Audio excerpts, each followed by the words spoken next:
చేసిండు మంచిగానే కానీ ఒక లలిత బంధుల ఇండ్లకు డబల్ బెడ్రూమ్లలో పోగొచ్చిండు. 6 హామీల నుంచి ఒక హామీ ఇచ్చిండు బస్సుది ఒకటి.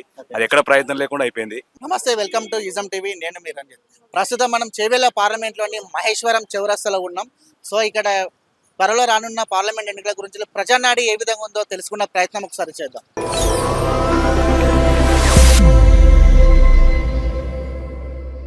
ఇప్పుడున్న ప్రెసిడెంట్ ఎన్నికల్లో అయితే మళ్ళీ టీఆర్ఎస్ ప్రభుత్వం రావాలని చెప్పని కోరుకుంటున్నాం అండి మనం. ఎందుకంటే కేసీఆర్ ఉన్న పరిపాలననే బాగుంది. ఇప్పుడు కాంగ్రెస్ వచ్చి ఇప్పుడు 3 నెలలు అవుతుంది కదా. 3 నెలల నుంచి ఒక 6 హామీలు అన్నాడు. 6 హామీల నుంచి ఒక హామీ ఇచ్చిండు బస్సుది ఒకటి. అది ఎక్కడ ప్రయత్నం లేకుండా అయిపోయింది. రైతులు మాత్రం చాలా ఇబ్బందికరంగా ఉన్నారు. వాళ్ళకి వచ్చే రైతు బీమా కానీ రైతు బంధు కానీ ఏవి పడట్లేదు. కళ్యాణ లక్ష్మి అన్నారు, ₹1,00,000, అది కూడా లేదు, ఏది లేదు. మళ్ళీ టీఆర్ఎస్ ప్రభుత్వం రావాలని చెప్పని కోరుకుంటున్నాం ప్రజలందరూ. చాలా మంది పబ్లిక్ కూడా ఏమనుకున్నారంటే టీఆర్ఎస్ ప్రభుత్వం పోగొట్టుకున్న తర్వాత మంచి జరుగుతుందని అనుకున్నాం. కాంగ్రెస్ ప్రభుత్వం ఆ పాలనలో ఏం మంచి లేదు కాబట్టి మళ్ళీ టీఆర్ఎస్ ప్రభుత్వం కావాలనుకుంటున్నాం. మళ్ళీ టీఆర్ఎస్ ప్రభుత్వం ఉంటేనే బాగుంటుంది, ప్రజలకు కూడా న్యాయం జరుగుతుంది, ప్రజలు న్యాయం చేస్తారని చెప్పని అనుకుంటున్నాం. సో అంటే ఇప్పుడు మీరు ఏమంటున్నారంటే ఇప్పుడున్న పాలన కంటే గతంలో ఉన్న ప్రభుత్వమే బాగుంది. గతం ఉన్న ప్రభుత్వమే బాగుంది. టీఆర్ఎస్ ఉన్న ప్రభుత్వమే మంచిగా ఉంది, పర్లేదు, మంచిగా ఉంది. ఆ ప్రభుత్వమే కంటిన్యూ ఉండాలని చెప్పని మనం కోరుకుంటున్నాం పబ్లిక్. మరి ఇప్పుడు మన ఢిల్లీలో ఏది ఉండాలి, సెంట్రల్ ఏది ఉండాలి?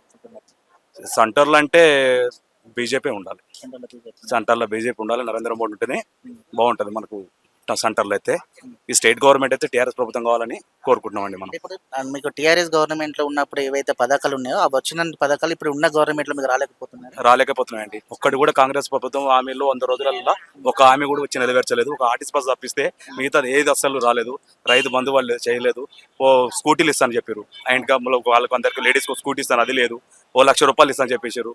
ఏది మనం 1,15,000 ఇస్తానని చెప్పారు కదా, అది కూడా లేదు. సొల్తాడు గోల్డ్ గిట అవి లేదు. ఇంకా 3 నెలల 100 రోజులలో ఒక హామీ తప్ప ఏ హామీ నెరవేర్చలేదు. ఏది కూడా ఫీజిబుల్ లేదండి కాంగ్రెస్ రేవంత్ రెడ్డి వచ్చిన ప్రేళ్లలో. అయితే ఇప్పుడు ఈ పథకాల గురించి ఏదైతుందో మీ మండల కేంద్రాల కన్నా పెద్దలను ఏమైనా అడుగుతుంటే వాళ్ళు ఏమంటున్నారు? వాళ్ళు ఏమన్నా చేసినాం, అనవసరంగా మేము కాంగ్రెస్ ప్రభుత్వానికి ఓటేసి ఆగమైనాం.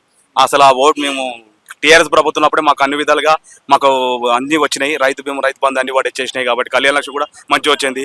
మాకు ఎక్కడ పోయినా అన్ని ఫీజిబుల్ ఉంటాయి. కానీ ఈ కాంగ్రెస్ ప్రభుత్వం వచ్చినాక మాకు ఏం జరగట్లేదని పెద్దవాళ్ళందరూ ఇదే మాట మాట్లాడుతారండి ప్రస్తుతానికైతే. ఇప్పుడు పార్లమెంట్ లో కూడా చూసుకున్నట్టయితే ఇప్పుడు 3 పోటీలో ఉన్నాయి మనకు, కాంగ్రెస్, బీజేపీ, బీఆర్ఎస్. ఇక్కడ మీరు ఏది గెలిపిస్తాను? ఈ నాగర్ కర్నూలు జిల్లాలో అయితే ఆర్ఎస్ ప్రవీణ్ కుమార్ సార్ గెలిపించాలని చెప్పని కోరుకుంటాం. ఎందుకంటే ఆయన ఒక ఆర్ఎస్ ప్రవీణ్ కుమార్ సార్ ఆయన చేసిన వ్యవస్థ కానీ ఆయన చేసుకున్న కస్తూర్బాయ్ కానీ హాస్టల్ కానీ ఏది కానీ పిల్లలు కానీ ఫీజిబుల్ గా మంచిగా హెల్పింగ్ నేచర్ లో ఉన్నాడు. ఇంకోటి ఎందుకంటే చదువుకున్నాడు, ఐపీఎస్ కూడా రిటర్న్ చేసి కూడా వచ్చిండు కాబట్టి ఆ వ్యక్తికి వేయాలని చెప్పని మేము కోరుకుంటున్నాం ప్రవీణ్ కుమార్ సార్కి. ఎందుకంటే చదువుకున్న వ్యక్తి ఢిల్లీలో రేపు ప్రశ్నించి గొంతించి మాట్లాడాలన్నా చేయాలన్నా ప్రవీణ్ కుమార్ సార్ అయితే మా అనుకూలంగా బాగుంటుంది. మన వ్యక్తిగతంగా అయితే candidate Praveen Kumar sir okay అంటున్నాను. నీ పార్టీకి వ్యతిరేకంగా మాట్లాడతలేను, క్యాండిడేట్ గురించి మాట్లాడుతున్నా. ప్రవీణ్ కుమార్ సార్ అయితేనే మాకు మన ఢిల్లీలో ఎంపీ దాంట్లో మాట్లాడిన ఆయన దగ్గర సత్తా ఉంది, బాగుంది.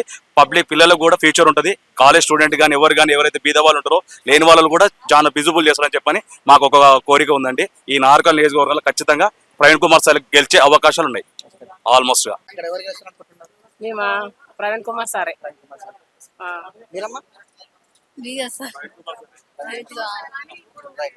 ఎన్నికలు రాబోతున్నాయి కదా, ఇప్పుడు ఈ పార్లమెంట్ లో అంటే ఇప్పుడు ఈ కాన్స్టిట్యూన్స్ లో ఎవరు గెలుస్తారు అనుకుంటున్నారు?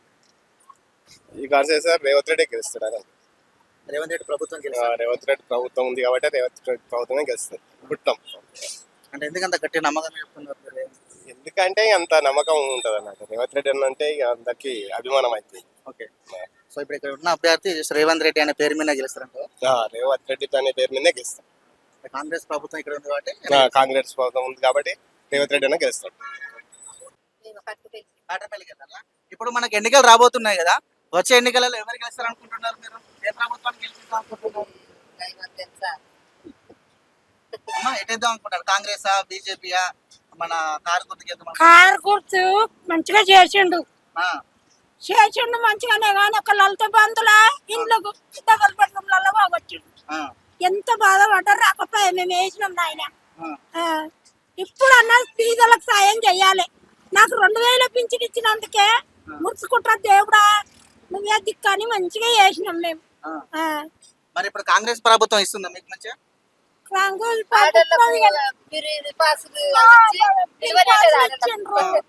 ఇక ఇప్పుడు నిన్నమో నాయన అది మాకేం తెలియదు. 5 ఏళ్ళ సంది తిన్నాము అది.